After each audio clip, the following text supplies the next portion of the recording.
네, 발표 시작하겠습니다. 드래곤 소드 데디케이티드 서버 최적화와 비용 절감 사례를 발표하게 된 하운드 13의 엔진 프로그래머 김영락입니다. 만나서 반갑습니다.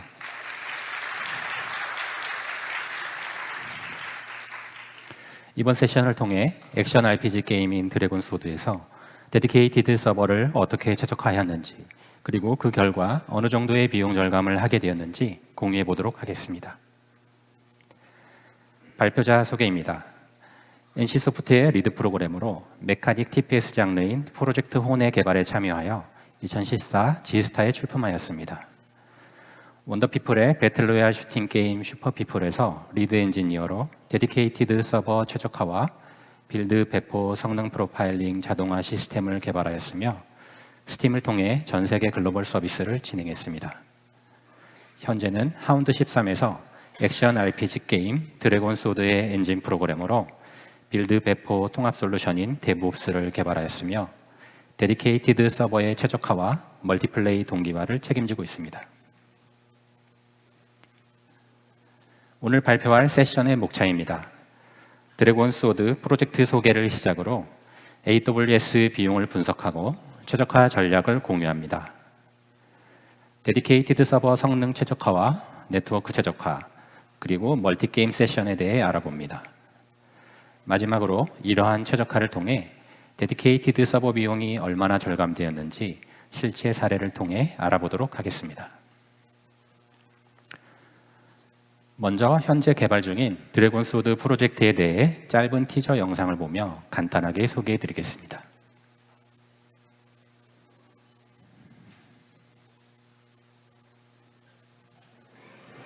드래곤 소드는 하운드 13의 두 번째 타이틀로 개발되고 있는 작품입니다. 전작 헌드레드 소울의 스타일리시한 액션성을 효과적으로 계승하면서 오픈월드라는 광활한 공간을 탐험하고 매력적인 동료들을 수집하며 모험을 즐기는 오픈월드 액션 RPG로 제작되고 있습니다. 밝고 화사한 판타지 배경에 스타일라이즈 그래픽으로 차별화를 두었으며 유사 장르의 다른 게임들과 달리 최대 8명의 협동 플레이를 권장하는 멀티 컨텐츠가 강조된 것이 특징입니다.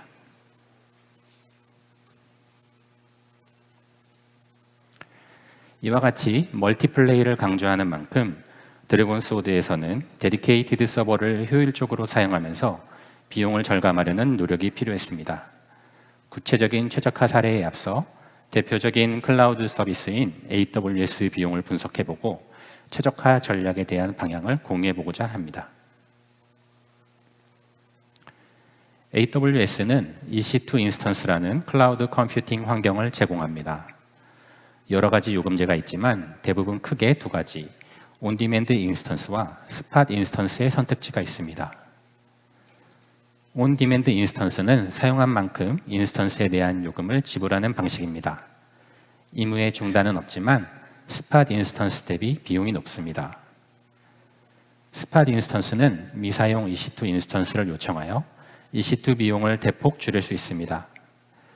온디맨드 인스턴스 대비 비용이 낮지만 5에서 20% 확률로 임의의 인스턴스 중단이 발생할 수 있으므로 이에 대한 대응이 필요한 요금 옵션입니다. EC2 인스턴스에 사용할 운영체제에 따라서도 비용이 달라질 수 있습니다. 윈도우는 익숙한 개발 환경이지만 리눅스 대비 대략 2배 정도 높은 인스턴스 비용이 발생합니다.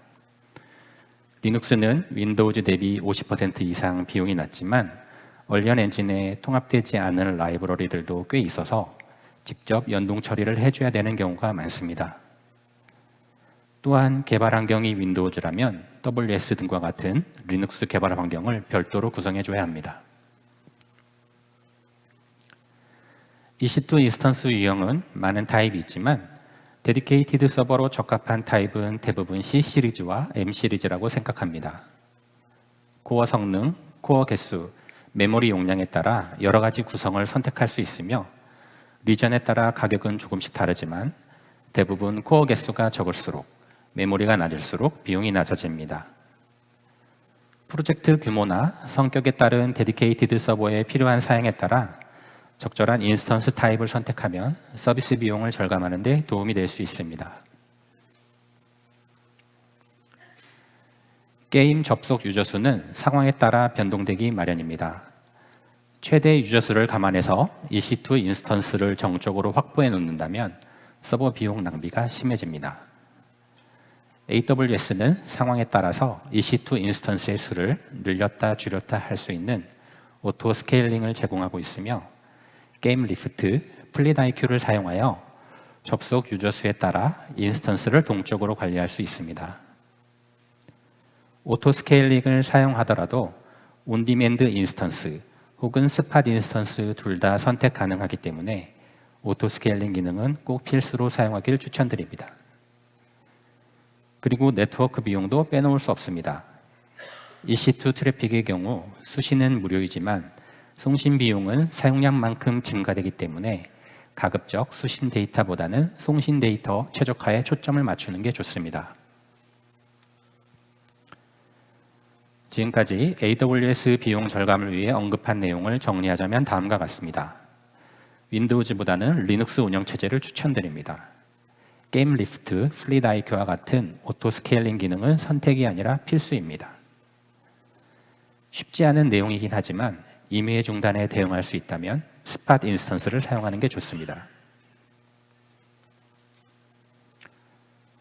최적화의 우선순위는 서버당 유저 수를 증가시킬 수 있도록 성능 최적화부터 시작하는 게 제일 합리적입니다만 만약 메모리 사용량이 2의 n승 플러스 알파로 4에서 5기가 혹은 8에서 9기가라면 적은 메모리 최적화로도 인스턴스 메모리 스펙을 줄일 수 있고 이로 인해 50% 이상의 비용을 절감할 수 있기 때문에 이런 케이스의 경우 메모리 최적화부터 시작하는 것도 좋은 전략이 될 수 있습니다. 네트워크 최적화는 송신 데이터의 총량 기준으로 비용이 발생하기 때문에 1비트라도 낭비하지 않고 줄일 수 있으면 비용 절감에 도움이 될 수 있을 것입니다. 앞서 언급드린 것처럼 서버당 유저 수를 증가시키는 게 비용 절감을 위해 중요한데요. 이를 위해 최적화 방법들을 알아보겠습니다. 제가 하운드 13에 합류하여 처음으로 드래곤 소드 데디케이티드 서버의 CPU 성능 프로파일링을 한 결과입니다. 최적화가 되지 않은 데디케이티드 서버들은 대부분 결과가 크게 다르지 않을 거라 예상합니다. 테스트 환경은 AWS C5 TexRAG 윈도우로 4명의 플레이어가 40마리의 몬스터를 유지하며 전투를 진행했습니다. 데디케이티드 서버의 평균 틱은 100ms로 초당 10프레임 성능이 나왔습니다. 애니메이션 업데이트가 33ms로 최고의 병목이었고 네트워크 송신을 위한 넷 브로드캐스트가 29ms로 두 번째 병목이었습니다. 나머지는 충돌 처리와 게임 로직 순으로 병목을 차지했습니다. 성능 향상을 위해 제일 먼저 최적화가 필요한 부분은 애니메이션이었습니다. 하지만 액션 게임 특성상 액션 시스템은 애니메이션에 크게 의존적일 수밖에 없는데요. 그 중에서도 드래곤 소드의 경우 이미 대부분의 액션 리소스가 애님 노티파이에 크게 의존적인 상태로 제작이 상당히 진행된 상황이었습니다. 그래서 그동안 제작된 리소스와 액션 시스템 구조 변경 없이 최적화를 할 수 있는 방법에 대해 고민했고 한 가지 아이디어를 찾게 됩니다. 바로 액션 인스턴스입니다. 액션 인스턴스는 애님 노티파이 이벤트를 애니메이션 업데이트에 의존하지 않고 로직틱에서 직접 애님 노티파이를 호출하는 방식으로 기존 애님 노티파이 기반의 액션 시스템이 동작하도록 구현한 모듈입니다. 리소스를 재활용하기 위해 기존 애님 노티파이 시스템을 그대로 입력 데이터로 사용하고 액션 인스턴스 틱에서 이벤트 시간에 도달하면 애님 노티파이를 호출하도록 했습니다.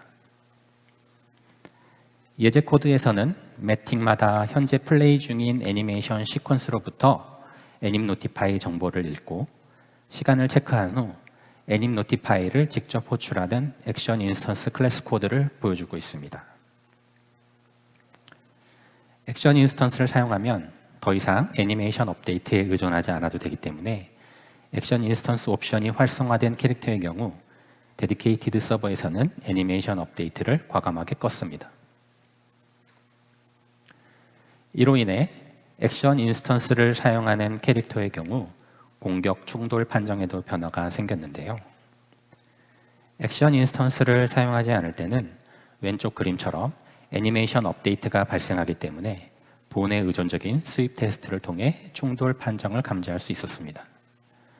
하지만 액션 인스턴스를 사용하게 되면 본 업데이트가 불가능하기 때문에 오른쪽 그림처럼 본의 독립적인 오버랩 테스트를 가지고 공격 판정을 하도록 변경했습니다.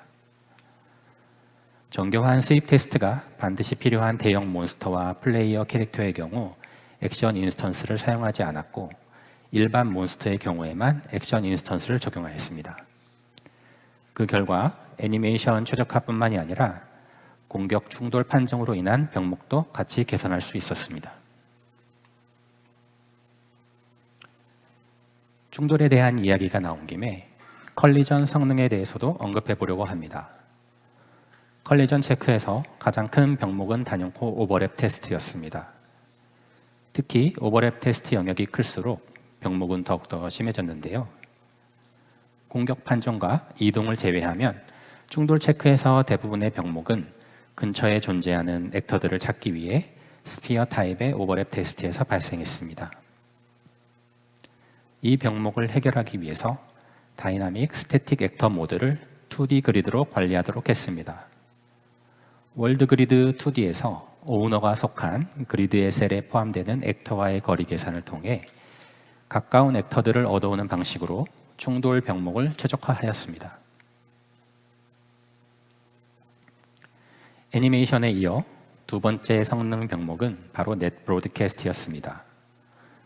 넷 브로드캐스트는 데디케이티드 서버가 각 클라이언트들에게 데이터를 전송해야 되는 후보 액터를 모두 순환하면서 렐러번트를 검사하는 과정과 이 액터의 리플리케이션 변수 데이터에 변화가 생겼는지를 살펴보고 변화가 생긴 데이터를 번치에 시리얼라이제이션 하는 과정이 포함되어져 있습니다.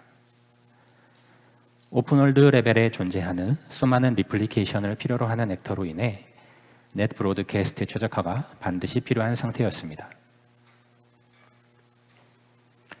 이를 위해 포트나이트에 적용한 리플리케이션 그래프를 드래곤 소드에도 적용하게 되었습니다. 리플리케이션 그래프는 세션 전체에서 다뤄도 시간이 부족할 만큼 깊게 다뤄야 할 내용이지만 본 세션은 리플리케이션 그래프만 다루는 세션이 아니기에 최대한 간단하게 언급해 보고자 합니다. 리플리케이션 그래프는 네트워크 액터를 셀 단위의 그리드로 구조화하여 액터를 정책에 따라 스태틱, 다이나믹, 도너먼트, 디펜던트 등으로 구분하여 노드로 관리합니다. 전체 리플리케이션 액터를 순회하는 기존 방식이 아닌 리플리케이션 그래프를 적용하면 클라이언트 연결마다 셀 단위로 렐러번트 검사를 하여 액터 순환 비용을 감소시키고 클라이언트 뷰어의 방향과 거리에 따라서 상대적인 넷 프리퀀시를 적용하여 넷 시리얼라이제이션 처리를 줄일 수 있습니다. 리플리케이션 그래프에서 액터의 클래스별로 어떤 정책을 사용할 것인지를 보여주는 예제 코드를 가져와 봤습니다. 데칼과 볼륨과 같이 네트워크 동기화가 필요 없는 클래스의 경우 not routed로 지정하여 액터 순환에서 제외되도록 했습니다. 프로젝타일 클래스는 다이나믹 정책을 지정해줘서 동적인 위치 변화에 따른 셀 정보가 갱신될 수 있도록 했습니다. 스위치 액터와 같이 위치가 정적인 액터의 경우 스태틱으로 지정해서 불필요하게 그리드 셀 정보가 업데이트되지 않도록 했습니다. 무기 클래스의 경우 리플리케이션이 필요한 클래스임에도 불구하고 not routed로 지정해 줬는데요. 그 이유는 바로 다음에 설명하겠습니다. 리플리케이션 그래프에서는 액터 간의 종속 관계를 지정해 줄 수가 있습니다.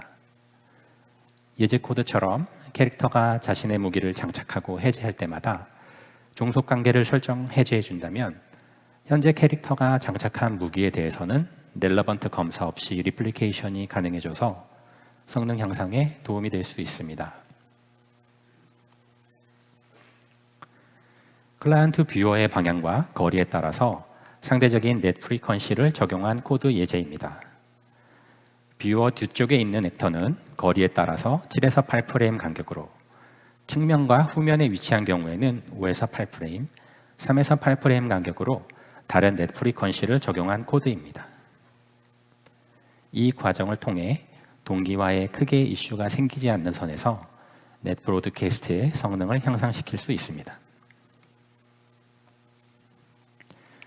다음은 게임 로직 성능에 큰 영향을 주는 틱 최적화입니다.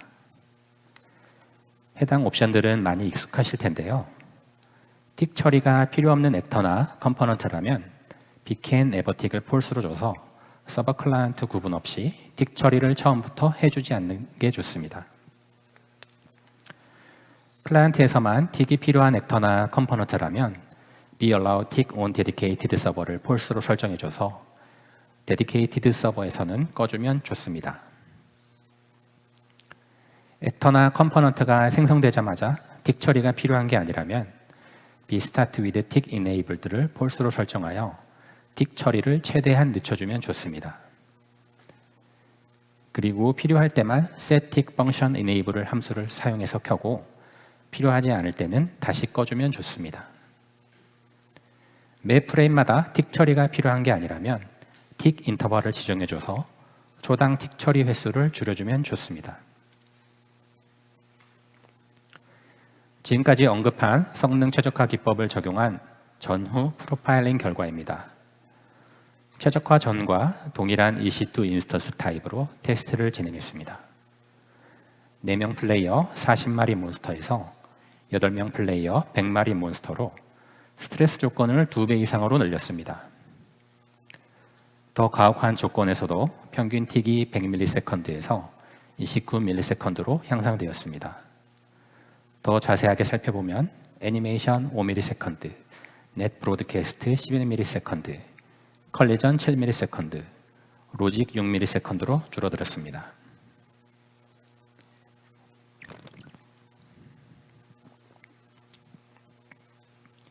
다음은 네트워크 최적화입니다. 얼리언 엔진에서는 클라이언트 이동 패킷 전송 주기를 제어할 수 있도록 게임 네트워크 매니저 헤더에 변수들이 글로벌 컨피그로 설정되어 있습니다. 이동 패킷 전송 간격을 줄임으로써 넷 트래픽은 줄어들지만 전에 언급드린 것처럼 AWS EC2 인스턴스에서 수신 패킷은 무료이기 때문에 해당 옵션들을 제어하는 건 트래픽 비용 절감 목적보다는 데디케이티드 성능 최적화 목적에 가깝다고 볼 수 있습니다. 각 변수들에 대해서 알아보면 통상적인 상황에서는 클라이언트 넷 샌드 무브 델타 타임 값으로 이동 패킷 전송 주기를 결정합니다. 클라이언트 넷 샌드 무브 델타 타임 스로틀드는 데디케이티드 서버의 플레이어 숫자가 클라이언트 넷 샌드 무브 스로틀 오버 플레이어 카운트보다 클 때 이동 패킷 전송 주기를 결정합니다. 클라이언트 넷 샌드 무브 델타 타임 스테이셔너리는 플레이어가 이동하지 않거나 뷰에 변화가 없을 때 이동 패킷 전송 주기를 결정합니다. 위치 동기화를 위해 F벡터를 직접 리플리케이션 변수로 사용하거나 RPC 파라미터로 사용하는 경우가 있다면 보시는 것처럼 넷 퀀타이즈 버전을 사용하면 트래픽을 줄일 수 있습니다. 얼리언 유닛에 대해서 별다른 스케일을 적용하지 않았다면 1유닛은 1cm일 텐데요. 가장 적은 트래픽을 사용하는 F벡터 넷 퀀타이즈를 사용하더라도 최대 플러스 마이너스 10km까지 커버가 되기 때문에 1cm 미만의 위치 정밀도가 필요하지 않다면 대부분 큰 문제 없이 사용이 가능합니다. 더 정교한 위치 정보가 필요하다면 더 많은 비트를 사용하는 10버전이나 100버전을 사용하면 됩니다. 이때 예제 코드처럼 F벡터 넷 퀀타이즈를 직접 사용하는 대신 프로젝트 전용 Fnet 벡터 클래스를 선언해서 사용하면 큰 코드 변화 없이 정밀도 변화 버전을 쉽게 교체할 수 있을 것입니다. 얼리언 구조체를 동기화해서 사용할 때 넷 시리얼라이즈를 커스텀하게 처리하면 트래픽을 줄일 수 있을 뿐만 아니라 성능까지 개선시킬 수 있습니다. 얼리언 구조체에 적용할 수 있는 다양한 커스텀 트레이시 존재하는데요. 그 중에서 위드넷 시리얼라이저와 위드넷 델타 시리얼라이저를 true로 설정하면 넷 시리얼라이즈 과정을 커스텀하게 사용할 수 있습니다. 위드넷 시리얼라이저를 true로 설정한 구조체 시리얼라이제이션 예측 코드를 가져와 봤습니다. 피격 정보를 동기화하기 위한 히트 이펙트 인포 구조체가 있고, 해당 구조체에는 피격 위치 정보와 무기 정보가 포함되어져 있습니다. 커스텀 트레이스를 설정해 주기 위해 스트로크 옵스 타입 트레이스를 템플릿 클래스로 선언해 주고, 위드넷 시리얼라이저를 true로 설정해 줬습니다. 그리고 넷 시리얼라이즈 함수 구현을 통해 최적화를 해주었습니다. 피격 위치 정보는 전에 언급한 벡터넷 퀀타이즈를 사용했는데요. 이때 무조건 시리얼라이즈를 해주는 대신 넷 시리얼라이즈 옵셔널 밸류 함수를 사용하여 디폴트 값을 지정해주면 동기화해야 될 정보가 디폴트 값과 일치하는 경우 1비트만 사용해서 동기화 처리가 가능합니다. 넷 시리얼라이즈 옵셔널 밸류는 디폴트 값과 일치하지 않는 경우 1비트를 추가로 더 사용하기 때문에 디폴트 값이 자주 사용되는 경우에만 사용하는 게 좋습니다. 또한 fname이나 fstring이 정적으로 변경되지 않는 데이터인 경우 fname이나 fstring을 시리얼라이제이션 하기보다는 테이블 아이디로 관리해서 시리얼라이즈 하게 되면 트래픽 절감에 도움이 될 수 있습니다.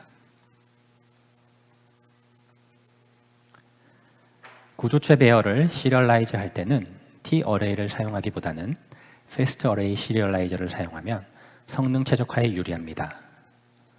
이름 그대로 어레이를 빠르게 시리얼라이즈 해주는 클래스인데요. 리센트 버퍼를 조회하고 비교하는 로직 없이 더티넷 항목만 아웃번치에 시리얼라이제이션 하기 때문에 규모가 큰 구조체 배열의 변수 리플리케이션을 사용하면 성능 최적화에 효과적입니다. 다만 구조체의 데이터가 추가되거나 변경될 때는 마크 아이템 더티를, 삭제될 때는 마크 어레이 더티 함수를 호출해서 더티 마크를 꼭 해줘야 합니다. 드래곤 소드에서 패스트 어레이 시리얼라이저를 사용하는 액션 쿨타임 클래스 코드를 경량화해서 예제로 가져와 봤습니다. 액션 쿨타임 정보를 가지는 구조체는 패스트 어레이 시리얼라이저 아이템을 상속받아서 패스트 어레이 시리얼라이저의 아이템으로 사용할 수 있도록 했습니다.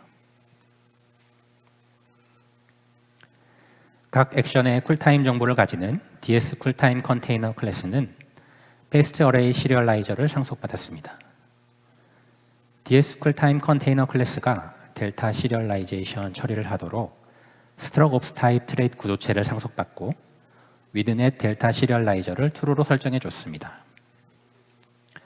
마크 더티 처리가 실수로 누락되지 않도록 DS 쿨타임 컨테이너에서 항목이 추가 삭제될 때마다 마크 더티 관련 함수를 호출해 줬습니다. 네트워크 최적화 전후 프로파일링 결과입니다. 기존 성능 최적화와 동일한 조건으로 4명 플레이어 40마리 몬스터에서 8명 플레이어 100마리 몬스터로 스트레스 조건을 2배 이상으로 늘렸습니다.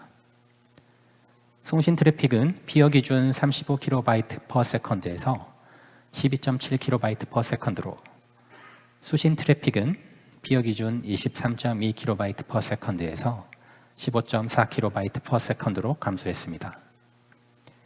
수신 비용은 무료이기 때문에 송신 트래픽 최적화에 중점을 두었고 송신 트래픽이 60% 이상 더 크게 감소하게 되었습니다.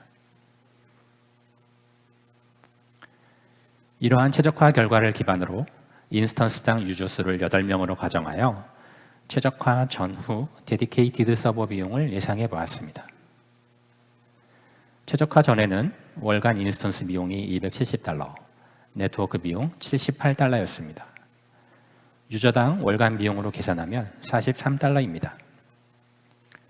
최적화 후에는 인스턴스 유형을 C5 엑스라지에서 M5 라지로 스펙을 낮춰 월간 인스턴스 비용을 $166로 낮췄고 네트워크 비용은 $28로 감소시켰습니다.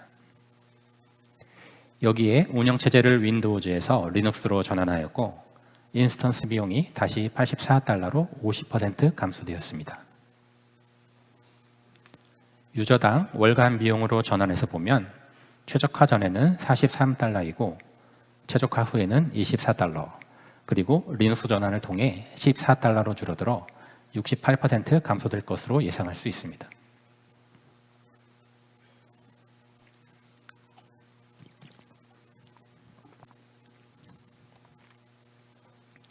최적화 후에 비용이 68% 이상 줄었음에도 불구하고 동시 접속자 10,000명을 기준으로 월간 2억 원의 비용이 예상되어 여전히 부담스러운 상황으로 판단되었습니다.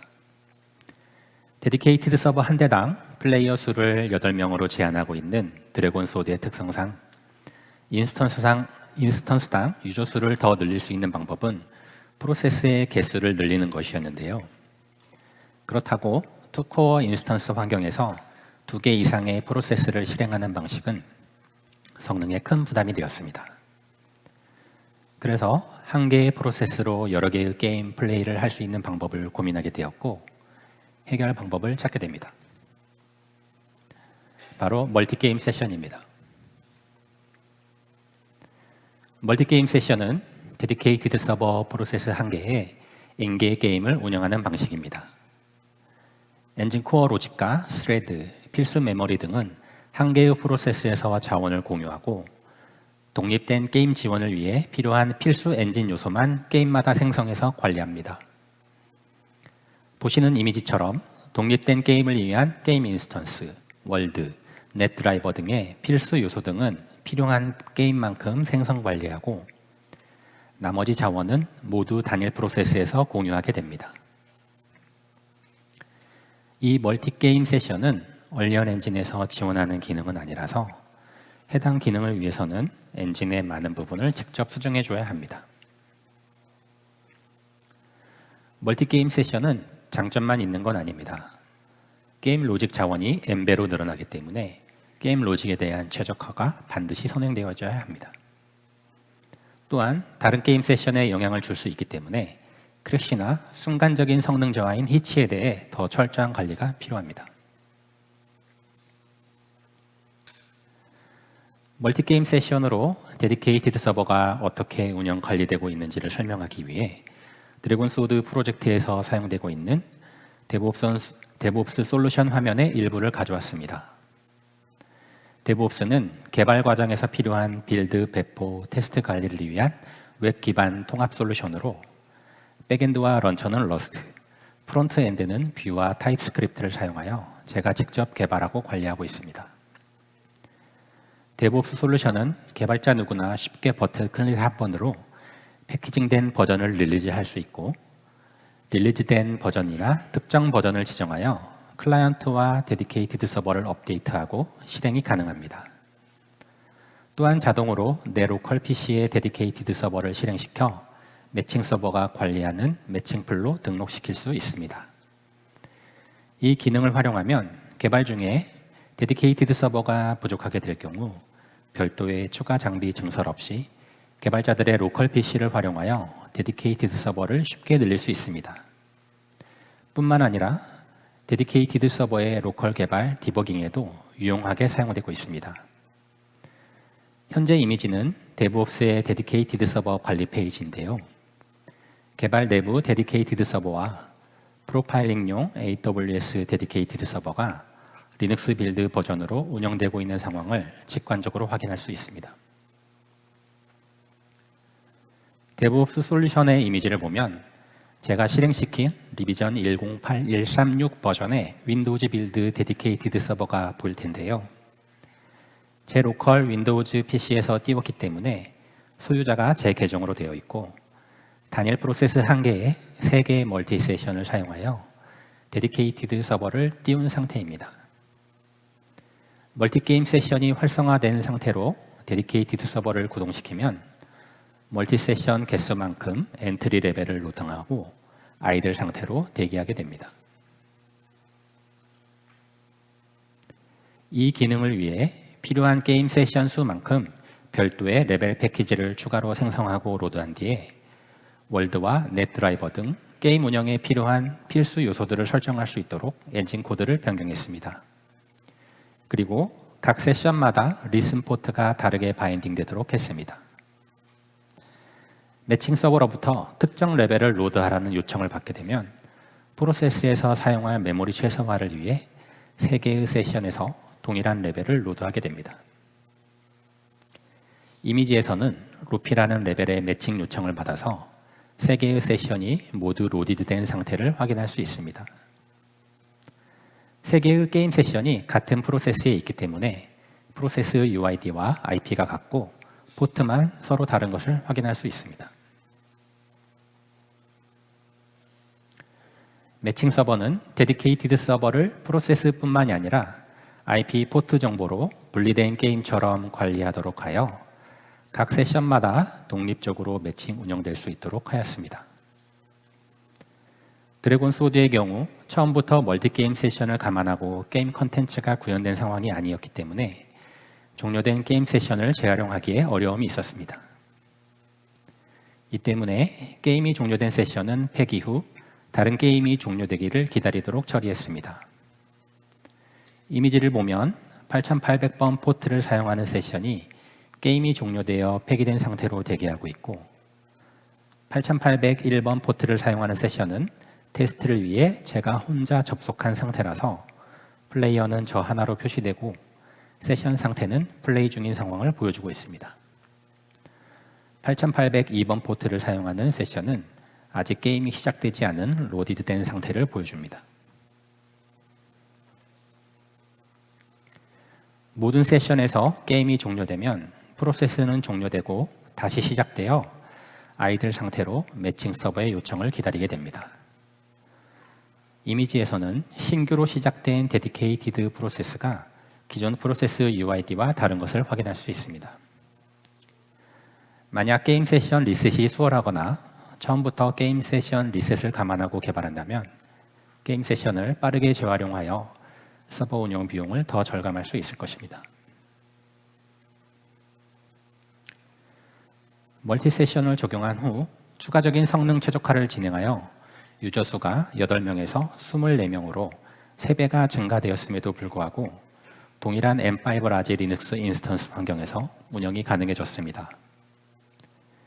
멀티 세션 적용 전후 인스턴스 비용은 월간 $84로 동일하고 네트워크 비용은 유저 수가 3배로 증가해서 $28에서 $58로 증가되어 인스턴스당 운영 비용 총량은 전보다 증가되었습니다. 하지만 인스턴스당 허용되는 유저 수가 3배로 늘어나서 유저당 월간 예상 비용은 $14.1에서 $7.8로 44% 추가적인 감소가 예상되었습니다.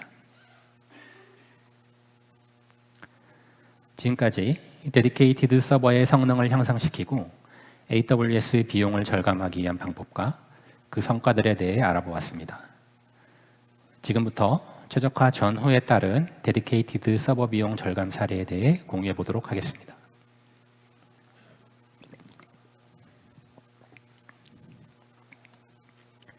아직 드래곤 소드는 개발 중인 프로젝트라서 서비스 비용을 구체적으로 추산해 보기 위해 과거 제가 직접 데디케이티드 서버의 최적화를 담당했던 프로젝트의 절감 사례를 먼저 살펴보겠습니다. 해당 프로젝트는 UE4 기반 슈팅 장르로 8km x 8km 오픈월드 레벨에서 최대 100인까지 동시 플레이가 가능하고 스팀을 통해 전 세계 국가에서 글로벌 서비스가 되었습니다. 지금은 안타깝게도 서비스가 종료되어 아쉬움이 큰 프로젝트였습니다. 해당 프로젝트의 최적화 전에는 10명의 플레이어만으로 평균 틱이 115ms였지만 최적화를 통해 100인 플레이 시 평균 틱을 30ms로 낮췄습니다. 피크 메모리 또한 12기가에서 6.5기가로 낮췄습니다. 이로써 필요한 인스턴스 타입을 C5 2X 라지에서 M5 라지로 낮출 수 있었으며 추가적인 비용 절감을 위해 리눅스 운영체제 버전도 함께 개발했습니다. 또한 네트워크 최적화를 통해 송신 데이터를 피어당 30.KB/s에서 10.2KB/s로 낮췄습니다. 프로젝트 S의 최적화에 따른 데디케이티드 서버의 월간 비용을 추정했던 내용입니다. 유저 밀도가 1인 경우, 즉 항상 최대 인원인 100명이 플레이하고 있다고 가정하고 계산한 내역인데요. 최적화 전에는 유저 1인당 월간 비용은 $14.3였습니다만 최적화 후에는 월간 비용이 유저당 3.6달러로 그 당시 약 75% 비용 절감이 예상되는 상황이었습니다. 사망 시 플레이어 이탈 등으로 인해서 유저 밀도가 항상 이를 수가 없기 때문에 다른 유저 밀도인 경우를 기준으로도 추정해 봤습니다. 같은 조건에서도 유저 밀도가 높을수록 7.2달러에서 3.6달러로 유저당 월간 비용이 낮아질 수 있음을 알 수 있습니다. 이 때문에 같은 인스턴스에 가급적 많은 유저를 허용하는 것은 성능, 네트워크 최적화만큼 중요한 전략이라고 볼 수가 있습니다. 프로젝트 S의 데디케이티드 서버의 운영 비용입니다. 서비스가 진행되는 동안 최고 동접은 7만 명이었습니다. 게임 접속자 수 중에서 70%인 4.9만 명이 데디케이티드 서버에 접속 중이었고 게임당 유저 밀도는 0.5였습니다. 온디맨드 인스턴스 기준으로 판단해보면 서버 비용은 월간 13.2억 원에서 2.9억 원 이하로 줄어들었고 서비스 기간 동안 월 최대 10억 원 이하를 절감했다는 걸 알 수 있습니다. 현재 재직 중이지 않은 회사이기 때문에 정확한 운영 비용은 이 자리에서 밝힐 수는 없지만 서비스 시에는 플릿 IQ를 통해 오토 스케일링을 적용했기 때문에 실제 비용은 온디맨드 기준인 2.9억 원보다 훨씬 더 낮은 비용이었다는 것만 언급드릴 수 있을 것 같습니다. 아직 출시 전이지만 드래곤 소드도 비슷한 방식으로 데디케이티드 서버 운영 비용을 예상해 볼 수 있습니다. 먼저 서버 운영 비용 예상에 앞서 전에 언급한 최적화 전후 비용을 다시 정리해 보겠습니다. 멀티게임 세션을 적용한 후 인스턴스당 게임 세션이 1개에서 3개로 증가되었습니다.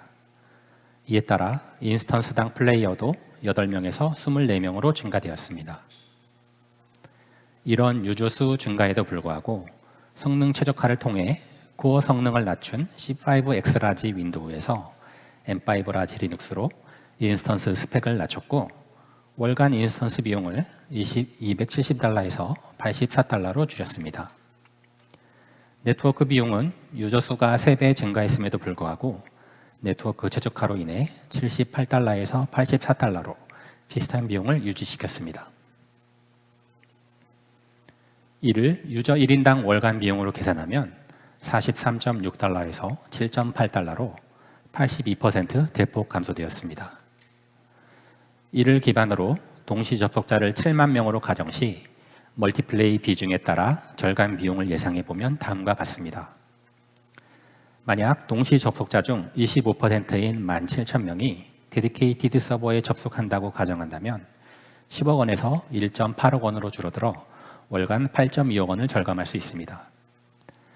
만약 50%가 멀티플레이를 한다고 가정한다면 20억 원에서 3.6억 원으로 줄어들어 월간 16.4억 원을 절감할 수 있습니다.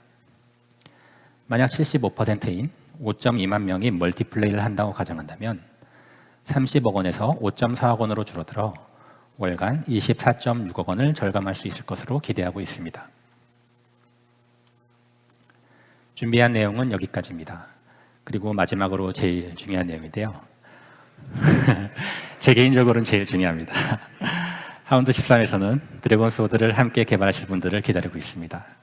관심 있으신 분들께서는 많은 지원 부탁드리겠습니다.